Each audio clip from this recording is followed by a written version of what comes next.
को देखता है और प्रभु में ही सब प्राणियों को देखता है, वह कभी किसी से द्वेष नहीं कर सकता। ये जगत प्रभु से परिपूर्ण है। ये जगत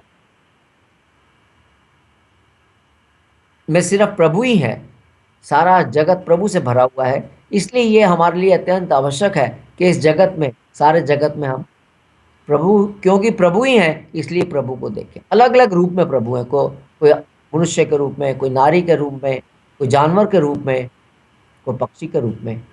आज अगर इन सब में हम प्रभु को देखना शुरू करेंगे जो असल में है, और माया की वजह से, अपने प्रकृति के पर्दे की वजह से हम उनको देख नहीं पा रहे, तो जब हम इस प्रकार एक भावना अपने अंदर पैदा करेंगे कि ये प्रभु ही हैं, तो हमारे मन से अपने आप द्वेष, राग या क्रोध ये सब निकलने लगे। किसी के लिए कोई बुराई नहीं। अगर सामने प्रभु को देखें, ये फील करें कि ये प्रभु हैं, ये महसूस करें कि ये प्रभु हैं, तब किस प्रकार का द्वेष और किस प्रकार का गुस्सा और किस प्रकार की दुर्भावना, ऐसा आदमी धीरे धीरे, इसको भगवत दृष्टि कहते हैं, भगवत दृष्टि को प्राप्त करता है। धीरे धीरे उसकी भगवत दृष्टि हो जाती है। वो सदा सर्वदा प्रभु को ही देखता है और सबकी सेवा करना चाहता है। अपने आप उसका उन्नति, उसका उत्थान होता है। सुख दुख में वो सम हो जाता है, क्योंकि सिवाय प्रभु के कुछ है ही नहीं। तो कैसा सुख और कैसा दुख, ये सब हमारी माया की कल्पना, माया का पर्दा है, मन की कल्पना। ऐसा व्यक्ति अंततः प्रभु को प्राप्त होता है।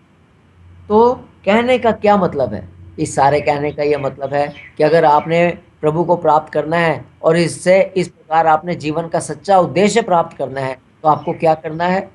कर्म करते वक्त कभी कर्मों का कर्तृत्व मत लीजिए। यह सोचिए कि इन कर्मों के साथ मैं प्रभु की पूजा कर रहा हूँ। कर्म वही करने हैं जो शास्त्र विहित कर्म है, निषेध कर्म नहीं। कर्मों के फल की इच्छा भी नहीं कर। निरंतर प्रभु से जुड़े रहना है आपको। भगवत दृष्टि अपने अंदर पैदा करनी है कि हर तरफ प्रभु ही है।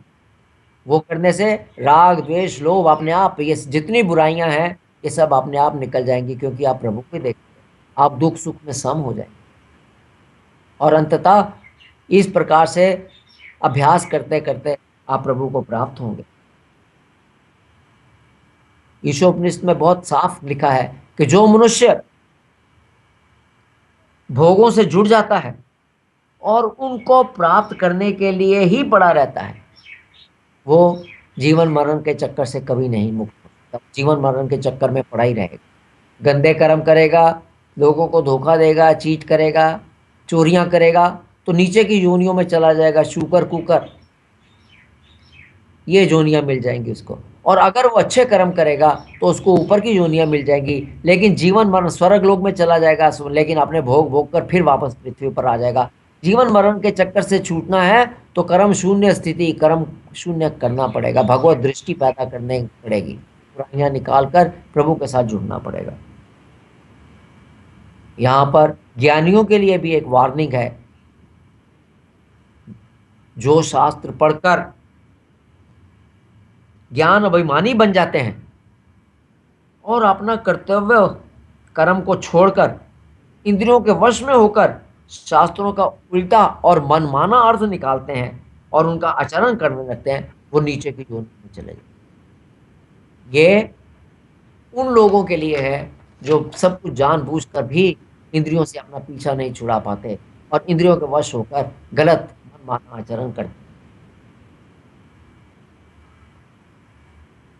ज्ञान क्या है?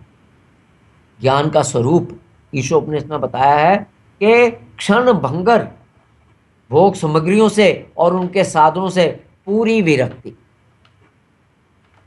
आपको ये सोचना है कि सिर्फ प्रभु सत्य हैं, बाकी चीजें असत्य हैं। क्योंकि बाकी चीजें असत्य हैं, नाशवान है, क्षण भंगुर हैं, उनसे आपको विरक्ति पैदा करनी है। ये अनरियल है, ये असत्य है, इससे हमने पीछे निकलना है। दूसरी बात, पवित्र जीवन, जीवन में पवित्रता आनी चाहिए, बुराइयां निकालनी चाहिए, भागवत दृष्टि होनी चाहिए। और तीसरा क्या है? प्रभु से जुड़ाव, प्रभु से निरंतर जुड़े रहिए। आप अवश्य प्रभु को प्राप्त करेंगे, कोई आपको रोक नहीं सकता। और पवित्रता देने वाला कर्म कैसा है? जिसमें कर्तापन का अभाव है, जिसके अंदर आप कर्तापन नहीं लेते, वो पवित्रता देने वाला कर्म है, क्योंकि वो कर्म शून्य होता है, निकलता जाता है आपसे जुड़ता है। राग द्वेष तथा फल का अभाव, कर्तापन का अभाव, राग द्वेष और फल का अभाव, तथा भगवान की सेवा का भाव, भगवान की सेवा कर रहे हैं ऐसा भाव, श्रद्धा पूर्वक सिर्फ शास्त्रों में दिए गए कर्मों का पालन करना, माता पिता की सेवा कीजिए, अतिथि गुरु गुरु की सेवा कीजिए, गुरु का आदर कीजिए, अतिथि का ध्यान रखिए, अतिथि की मान मर्यादा कीजिए, दान दक्षिणा दीजिए। तो इस प्रकार से आपको जो है, इन बातों को अगर आप प्राप्त करेंगे तो ज्ञान और उसके साथ आप प्रभु को करेंगे। कर्म आगे, अब तीसरे अगला इसका अगले वीडियो में इसको